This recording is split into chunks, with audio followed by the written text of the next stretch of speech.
আজ ৫ই জুলাই ২০২৫ পশ্চিমবঙ্গের মাননীয় মুখ্যমন্ত্রী মমতা বন্দ্যোপাধ্যায়ের নির্দেশে হুগলি জেলার ব্যান্ড ও পঞ্চায়েতের বুথ নম্বর ৮-৫তে মানুষের সাথে সরাসরি জনসংযোগ কর্মসূচি পালন করলেন মাননীয় বিধায়ক শ্রী অসিত মজুমদার। এই কর্মসূচির মূল উদ্দেশ্য ছিল এলাকার প্রতিটি মানুষকে শোনা, তাদের যেকোনো সমস্যা নথিভুক্ত করা এবং তার দ্রুত সমাধান নিশ্চিত করা। এই গুরুত্বপূর্ণ সভায় উপস্থিত ছিলেন পঞ্চায়েত প্রধান, উপপ্রধান, বিশিষ্ট সমাজসেবী শ্রী মুরারি বাল্মীকি এবং পঞ্চায়েত সদস্য শ্রী রবি বাল্মীকি।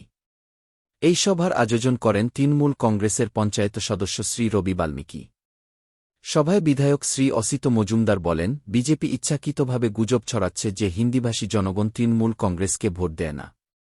তিনি স্পষ্টভাবে জানান, গত লোকসভা নির্বাচনে বুথ নম্বর ৮-৫ হিন্দিভাষী সাধারণ মানুষ তৃণমূল কংগ্রেসকে ভোট দিয়েছেন এবং এই বুথে তৃণমূল কংগ্রেসকে লিডও দিয়েছেন।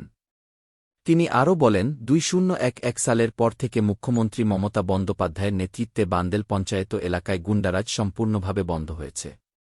আজ তৃণমূল সরকার মানুষের পাশে থেকে শান্তি, উন্নয়ন এবং সকল ভাষাভাষী মানুষের সম্মানের সাথে উন্নত জীবন গড়ে তুলছে। তৃণমূল কংগ্রেস বিশ্বাস করে, বাংলা ও বাংলার মানুষ একসাথে। বিভাজন নয়, একতা ও উন্নয়নই আমাদের মূল লক্ষ্য।